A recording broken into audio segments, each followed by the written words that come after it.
I am Javon Berry. I'm Zamar Tompkins. And this is the Baselines and Beats podcast. Your one-stop shop for hoops, hip-hop, and everything related to the culture.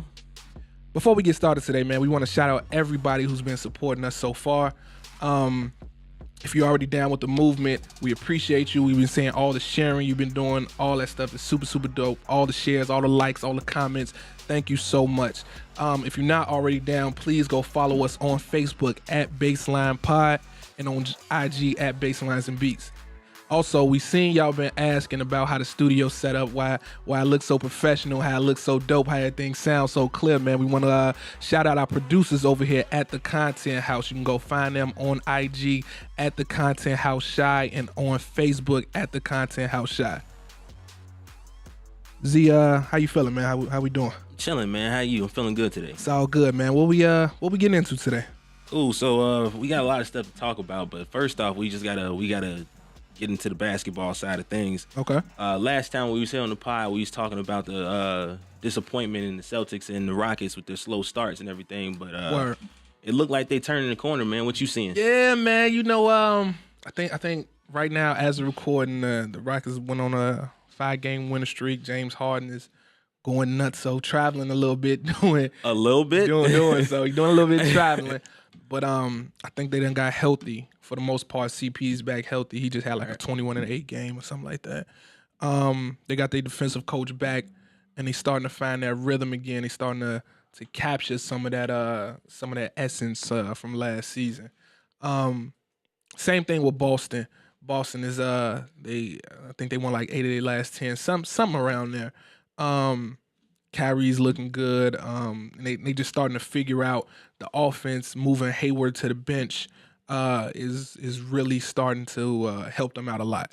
So yeah, the first episode we was talking about the struggling. Now they seeming to making us look like a couple of fools riding the ship like that. Man, well, you know, I always had faith in my boy CP. Man, you know, it's the point guard out here. So you gotta do what you gotta do. Yeah, nah, but like seriously though, man, I'm actually happy to see it because everybody had such high expectations for the Celtics. Yeah, word. And like I say, you know, everybody's trying to write them in for the finals for such an extended period of time.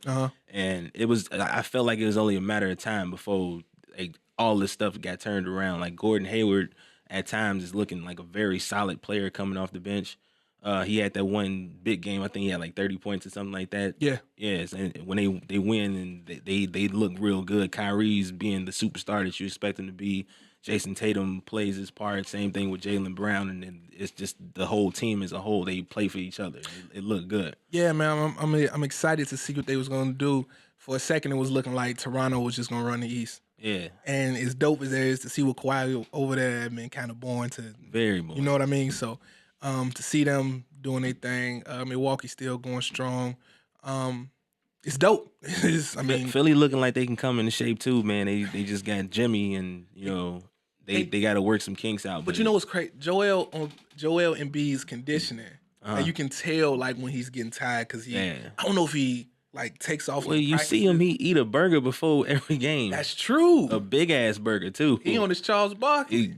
Charles Barkley, I don't know if Charles Barkley would be nothing that crazy. Charles Barkley said he used to go to McDonald's and get like a double quarter pounder, fries before the games or whatever. I mean, he's still out there hustling. Yeah. But I'm just saying, you know. That look like a big ass burger. Oh, man. Like a double quarter pounder big, but like the burger Joel Embiid, that's like a Mondo burger or something, man. I don't know where you get that from, man. But yeah, still, also you said something about James Harden doing a little bit of traveling. I gotta stop you right there, fam. Yeah. It's a lot. Like 4 steps is a lot. I don't know how they ain't call that. Well, I think it's like this new thing going on with the NBA with like how they call in travels because they do. I'm assuming they allow you to do a gather and dribble and stuff. It's called like a 0 step or zero something like that. That's like super tricky or whatever. But that wasn't that. That wasn't that at all. No, like, that wasn't that's probably what he meant to do. Yeah. Like that was 4 steps. Like that's like choreography. That's a dance move right there, man. He knew he stepped, man, because when they asked him about it, next reporter came up to ask about it. He was like, "What you want me to do? Tell on myself?" Like, you can't expect him to do that. You know what I mean? They gave it to him. He had to do what he had to do. But I mean, yeah, he said a lot too about well, I don't think he said it, but a lot of people have been saying about like how that's a travel and how the NBA they usually miss that, and the NBA came out and said the refs came out and said like, yo, we missed that call. Hopefully they keeping a tighter eye on this kind of stuff because James Harden, like, not the only person to be traveling on step backs. He's like the poster child for for traveling on his step backs and side steps and all that kind of stuff. Rightfully so, with 4 steps, but definitely. So now that we getting into a little bit into the swing of things on the NBA side, I've been seeing some reports. Mm-hmm. People been saying a lot of egregious things. That's a big word. Well, I came in my big word bag today. So I've been seeing a lot of reports, a lot of foolishness, man. I want to get your thoughts, man. They trying to say the man's KD is jealous of LeBron James. I don't see how, but all right, give me like the whole, like, because I know what's going on, but just for people that's listening, break the whole thing down. So it started when they asked about LeBron getting a second superstar, how hard it would be to play with LeBron. Right. Kevin Durant said that he thinks that a role player, an older guy would love it. You just benefit from it. Mm-hmm. Somebody who will be in competition for a top player spot in the league probably wouldn't like it so much because wherever LeBron goes, if the teams win, it's all on him. Team loses, it's all on you. Being in that shadow is a lot for people to deal with. Also, the media praise that he receives can be quote unquote toxic. KD said, like, he was clear. He was like, man, this ain't got nothing to do with LeBron at all. It's just the way that the media comes off on him. And I see examples of that, man. I mean, I don't know. I seen LeBron had like a 14, 15 point game. He had 2 so far this year. The first one I had Chris Broussard saying, oh, LeBron's just tired. Oh, he's just fatigued. Shannon Sharp was making the same excuses. Colin Cowherd. But if somebody else of that caliber would have one of those type of games, it could be an issue. So I don't see how the man is jealous of him when Steven Jackson was just on the Herd or whatever, and he talked about it. And he was like, anytime he talks to KD about LeBron, he always praises LeBron. True. Always. He always says what he does.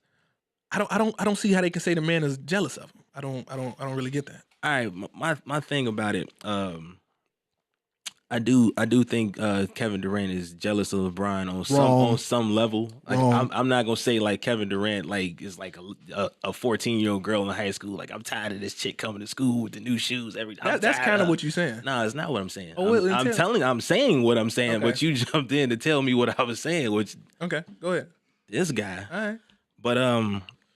But yeah, like, I'm gonna start by saying you do got like some fanboys that talk about LeBron and come up with like the dumbest stats and super dumb. It'll be like LeBron's the first player to drop 40 points in the game after missing breakfast and was late to shoot around. And it'd be all over ESPN.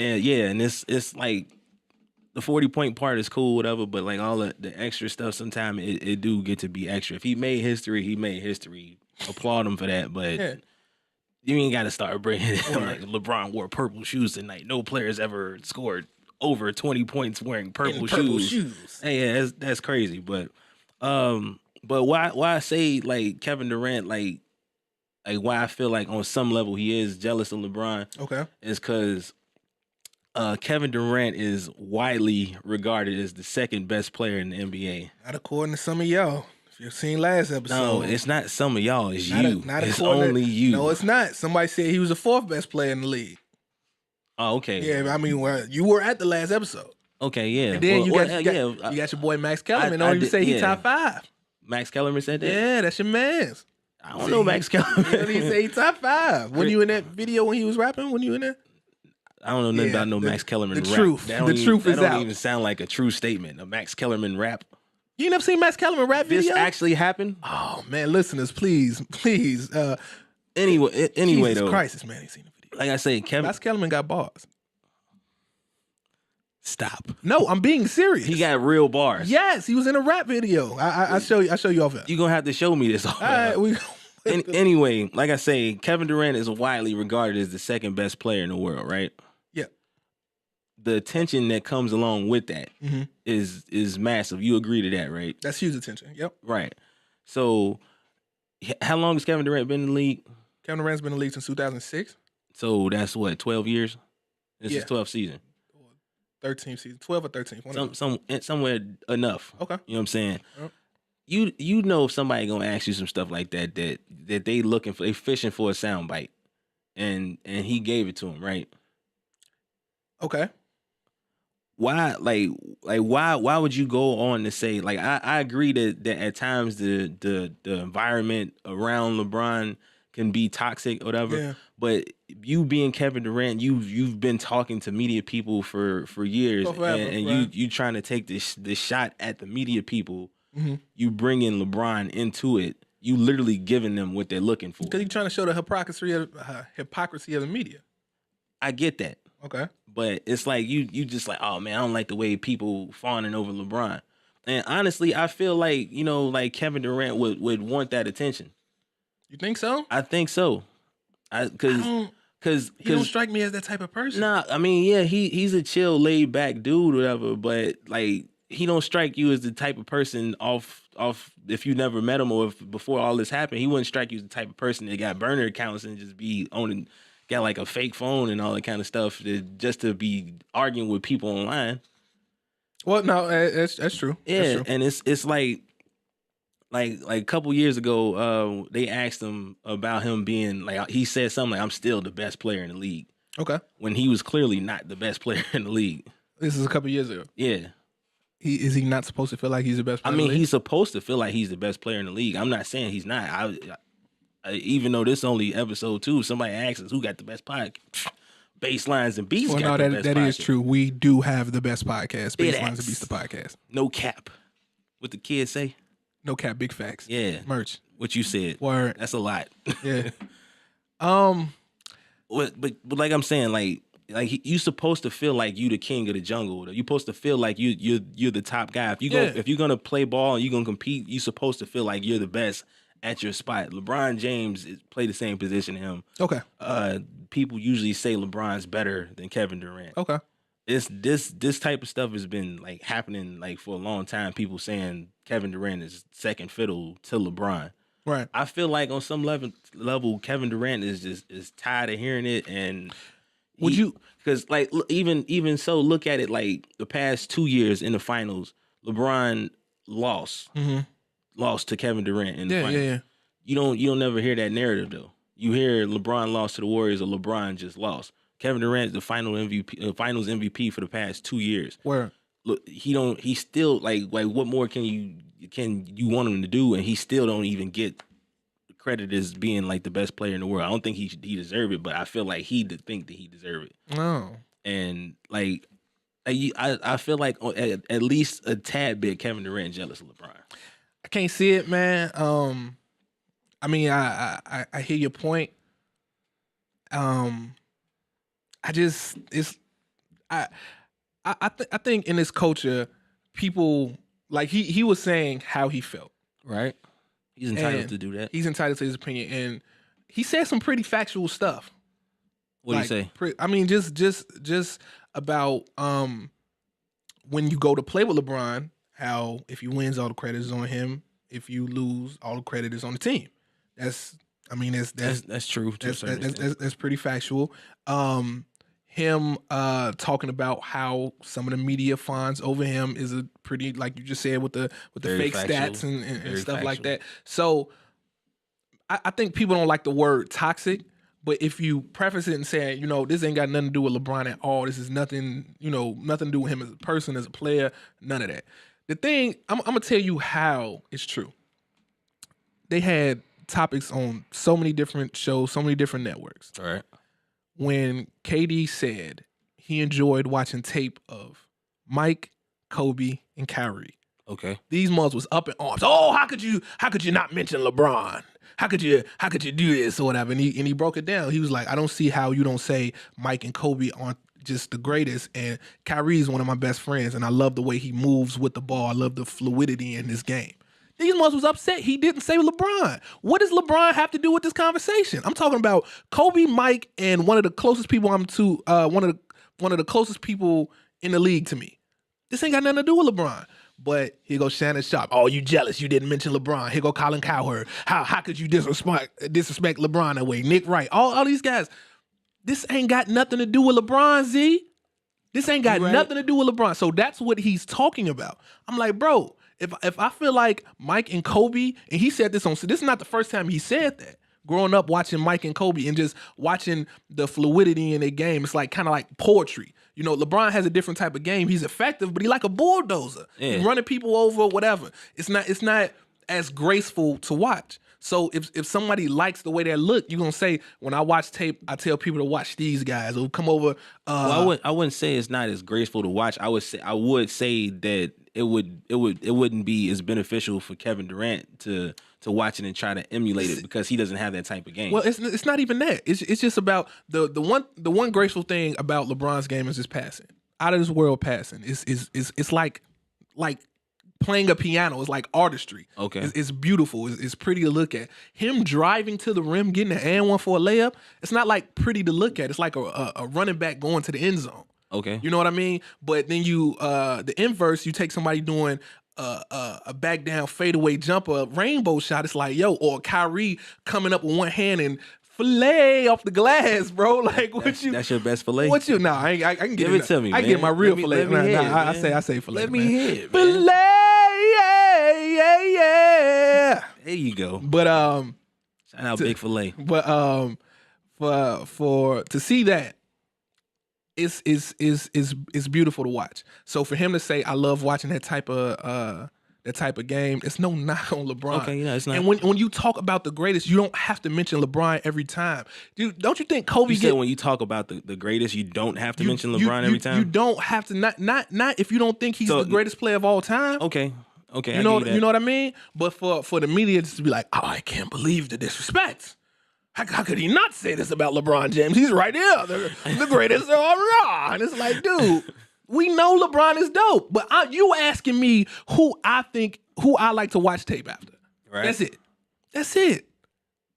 That's what he means when they fawning over him. Because they are. Because LeBron has nothing to do with this conversation. So why are you getting upset like if LeBron's name wasn't inserted? Your man's Kanye West. He went on Twitter rant against a few people, but primarily at Drake. How many tweets was it like total? I think it was just 100-something tweets directed at Drake. Yeah, I think it's like 150 something. That's a lot of tweets. Just direct, So Kanye, it started with, for the people who don't know, it started with someone from Drake camp wanted to get a sample cleared from Kanye.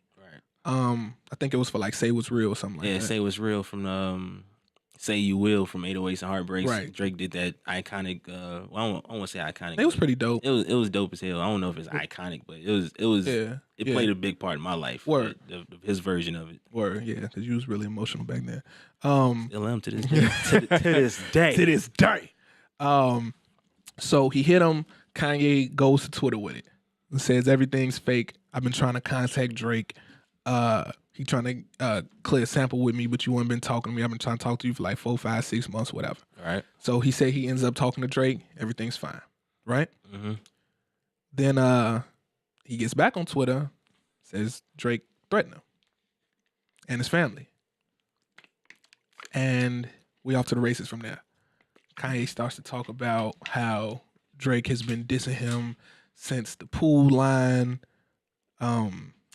That's soft. He got a bigger pool than Ye. Ye's pool's nice. That's rich people problem. But his just bigger. What he's saying.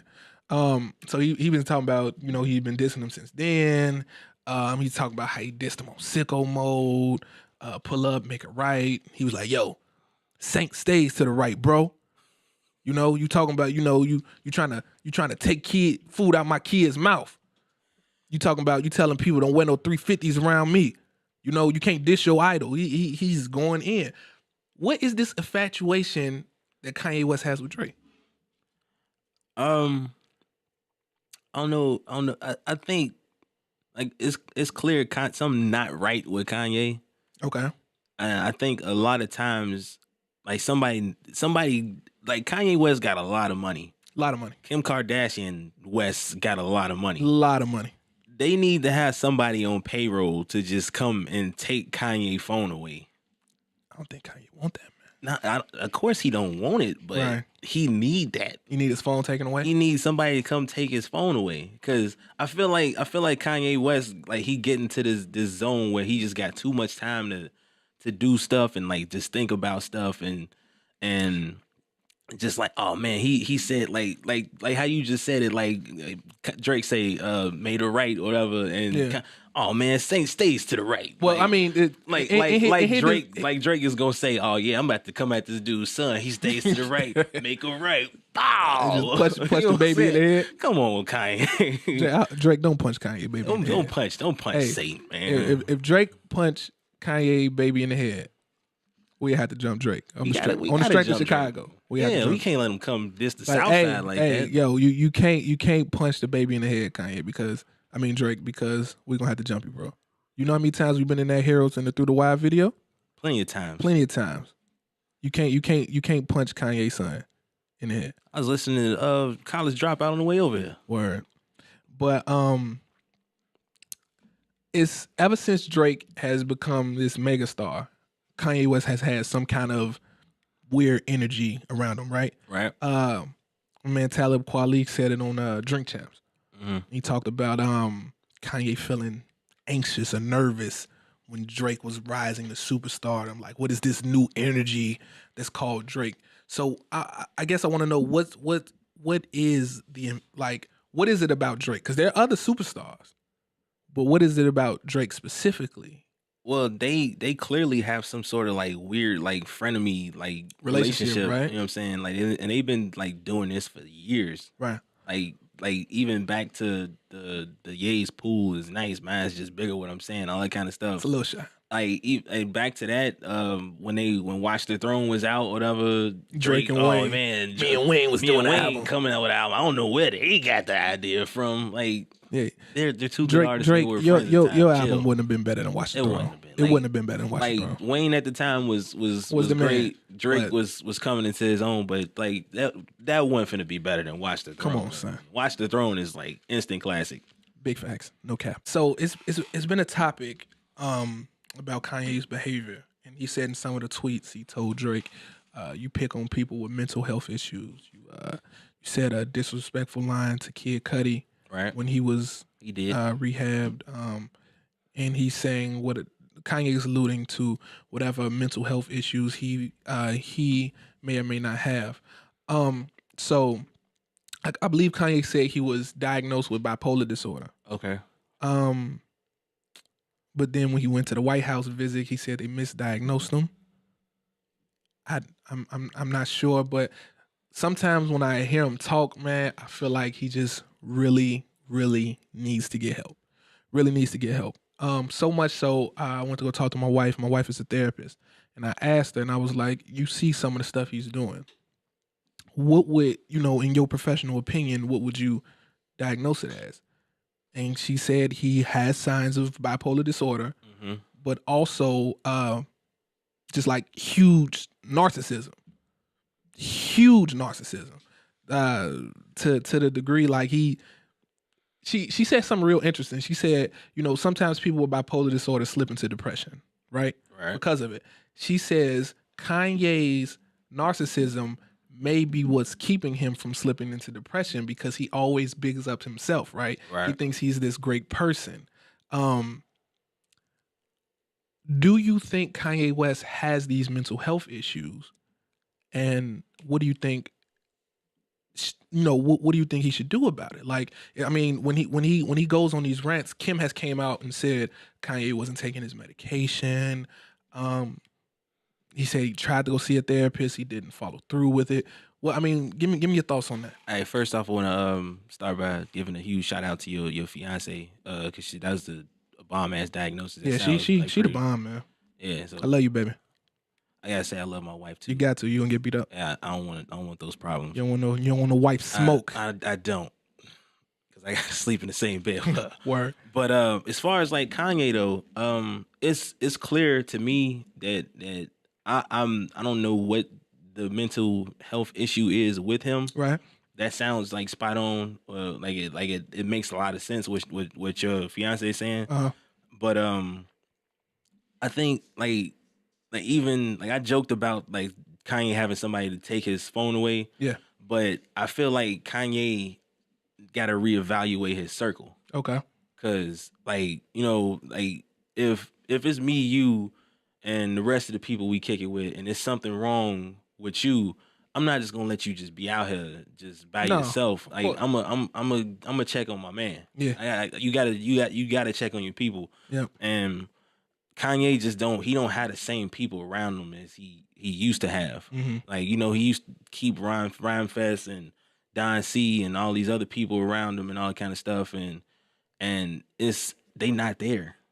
Yeah. And that's not no knock on them. That's not their fault. They entitled to do what they gonna do, whatever. If they feel like the situation is beyond their control or it's something that is not working for them, you gotta work on. You gotta take care of self first, or whatever. If you being around that is not good for you, it's okay for you to leave. Right. But for Kanye, it's like it's clearly something wrong, and it's super sad to see, because I'm like the biggest like from college dropout, biggest Kanye fan in the world, the biggest fan in the world. I bought like every album. I dang near cried myself to sleep nights when I couldn't go to the concerts. Yeah, because I wasn't making money at the time. Right. But it's super sad to see somebody fall from grace like that. Yeah, and another thing. I hate to say it because that's his wife, whatever. I don't think the whole like Kardashian lifestyle is for him. Like I'm not for him personally, right? You don't think it's a mix? It's like I feel like it's attention. It's the attention plus his ego, like the Kardashian attention plus Kanye's ego, okay, plus him having some sort of mental health issue. Okay. And then him not having his people around him, right? Or the people that you've known Kanye to be stable around him. Like I feel like that's all like working against him. I'm not gonna go as far as like some people say like Kanye, oh he married such and such, and right. That's that man's wife. I'm not gonna disrespect him or his wife, whatever. Right. I'm a fan of his work, and I'm not gonna come at him like that, but. I just don't feel like the Kardashian lifestyle and the Kardashian attention plus Kanye's ego and all the other stuff that works against him can like really like coexist, and it'd be beneficial for Kanye to be able to tweet 153 times or something like that that Drake is attacking him, or you know what I'm saying, like if like I say, if me and you we cool, you my guy, you stay a whole hour away from me. Where? If I look on Twitter and I see you beefing with somebody and I know you got some sort of mental health issue, I'm finna drive a whole hour away to come snatch your phone out your hand. Yeah, like what's going on? You're not finna tweet 150 something times. Like, hey, you know what I'm saying? Or something ain't right. Because you making a fool out of yourself. Yeah, I'm not gonna allow you to do that. Kanye got to get some people around him that's gonna step in and say, hey. You my brother. I love you. Mm-hmm. I'm super proud of all the stuff that you done. You mean a lot to the community and you mean a lot to the culture. Word. We got to make sure that you taking care of self. We got to make sure you taking care of self. And part of taking care of self for him would be seeking professional help for these mental health issues, right? That go for anybody. If you feel some not right, please get help. Please get some help. So many times in our community, we don't address our mental issues. I mean, a lot of us barely go to the doctor for our physical issues, right? But even less for our mental issues. If something's not going good for you, if you feel like something's wrong, please get out and talk to somebody. Like you see the effects of it all the time. Like you in sad cases, you see people who end up taking their lives, or whatever, and you never know what they was going through. Or people tell you all the time, man, I don't feel like I have someone to talk to. There are people out here who will talk to you if you have no one else. Please go seek out help. Please, people in the Black community, please go seek out help for your mental health. Whatever your mental health is just important as your physical health. Just as important. This is what makes you whole. Please go seek out help. Kanye, please go seek out help. Please. He needs a support system, just like you said. Yep. I don't know if he needs medication. I'm not a doctor. If he needs medication, please take it. If you got a therapist, please go see it. Anybody out there struggling with anything, we see it all the time on Facebook. People posting statuses about how sad they are, about how I wish I just had somebody to talk to, or whatever. Go seek that out. If your chest was hurting for 3 months in a row, you should go to the doctor. Yeah. Right?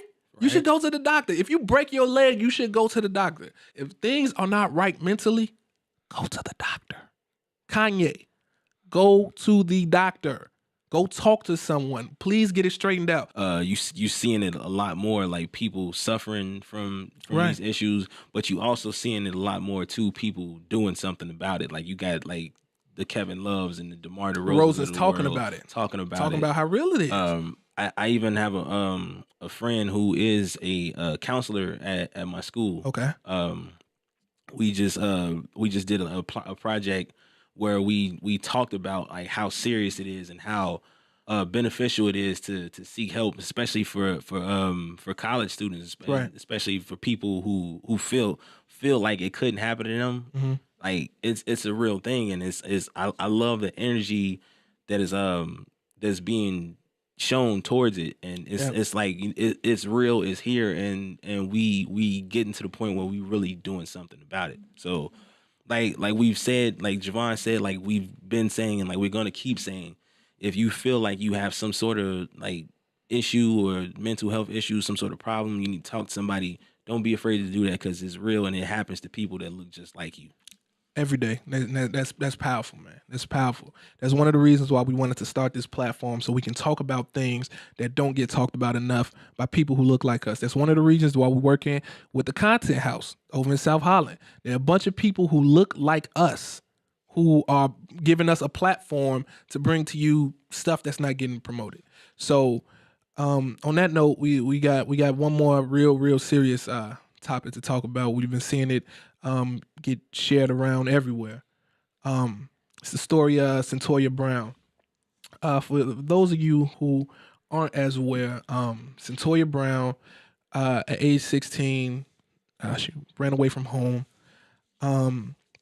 It was forced into prostitution, child sex trafficking. She had a pimp. She was constantly raped, constantly abused, beaten, physically, emotionally, mentally, everything. One night she got picked up by John at 16 by an older gentleman in his 40s, I believe, taken to a hotel. She feared that he was going to shoot her. She had a gun in her handbag and shot him, and now she's serving life in jail. This happened in 2004? 04. And this happened in 2004. The reason why it's getting more light now, a lot of celebrity and social media figures are tweeting about it, because you see so many times for people of color, when things happen, everything isn't taken into account. You didn't take into account you had a child who's forced into sex trafficking, what toll that could have mentally. You didn't take into account how rough those things could be. And then when you do the inverse, you see these white men getting slaps on the wrist, right? You see Brock Turner, who raped an unconscious woman, get sentenced to 6 months, and that's rape. Get sentenced to 6 months and serve 3. For right? Rape. You seen Jeffrey Epstein, the financial advisor, who was sleeping, basically a pedophile, sleeping with tons and tons of underage women, forcing them into sex trafficking. Served 13 months. 13 months. You see what I'm saying? So when something serious like this happens to one of us, we it just seems like we don't get a fair shake. Mm-hmm. So we just here at Baselines and Beats, we want to take time to shed light on these topics. We love talking hoops, we love talking hip hop, but we're also going to bring you the culture. This is relevant to the culture. Mental health is relevant in the culture. Cyntoia Brown's case is relevant to the culture. They're pushing for to get the sentence commuted right now. At her clemency hearing, they told her she must serve a minimum of 51 years, which is crazy. That is ridiculous. Before she can even get probation. So I'm hoping that they can do something to get this sentence commuted. They said she's been a model prisoner since she's been locked up, got an associate's degree, working on a bachelor's, causing no trouble to nobody. But you just have to take into account the toll of being forced into child sex trafficking, being forced to be a prostitute to survive, the mental toll that can take on you. And yeah, I feel like this whole thing is like, it's crazy because it's like you say, people who look like us don't get a fair shake. We don't. It's I can't think of the dude's name right now, but like he just got sworn into the Supreme Court, and Brett Kavanaugh, that guy, mm-hmm. and he's like accused of like raping a girl at a party when he's younger or whatever, right? Mm-hmm. That kind of stuff is like, okay, well, he made a mistake.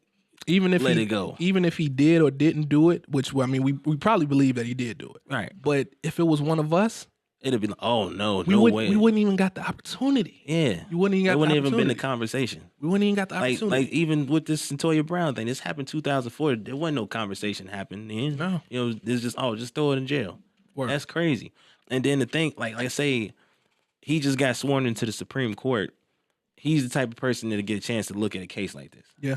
And it'll be like, oh, okay, well, never mind that she was living a lifestyle that she's forced to have sex with people for money. Right. Never mind that the trauma that she goes through and has to live with, you know, being forced to do things that she doesn't want to do. Right. Never mind like all the stuff that she deal with on the daily and her fearing for her life and her personal safety every time she's forced to do something. Never mind that. She shot somebody. Word. Throw her in jail for forever. Forever. That's crazy. Without seeing what's going on. Not see nothing. But we supposed to look at him and just, oh, okay, well, you know, that happened when you were a kid. Forget about it. That's it's nuts. rough, man. And it's just crazy to think that you would treat anybody like that. Not even just black people, black women, black men, but anybody as a human being that you would treat anybody. Yeah, like that's not human like. We see it all the time, man. It's unfortunate that you know, it's disproportionate how it's geared towards us. I think like over 60% of people in jail are people of color. Mm-hmm. It's crazy. I just don't even want to get into the stats and stuff. It's rough, man. It's rough. It's heavy. But yeah, I think we touched on pretty much everything. Yeah. Before you wrap it up though, man, I just want to say to Cyntoia Brown, man, we love you and we praying for you. We here for you. And if y'all see that story, share that story. Get that image out as much as possible. Use your voice. We hear you. We praying for you. You're our sister, and we wish you all the best. All right, man. So it's been another episode of Baselines and Beats podcast. Please, as always, follow us on Facebook at Baseline Pod and on IG at Baselines and Beats. Appreciate all the support, all the love. It's been just overwhelming. Thank you guys so much. We really trying to do something special out here. Shout out to everybody here at the Content House too. Yeah, and that's it, man. I'm Javon Berry. Zamar Tompkins. And this is the Baselines and Beats podcast. Be back. Later.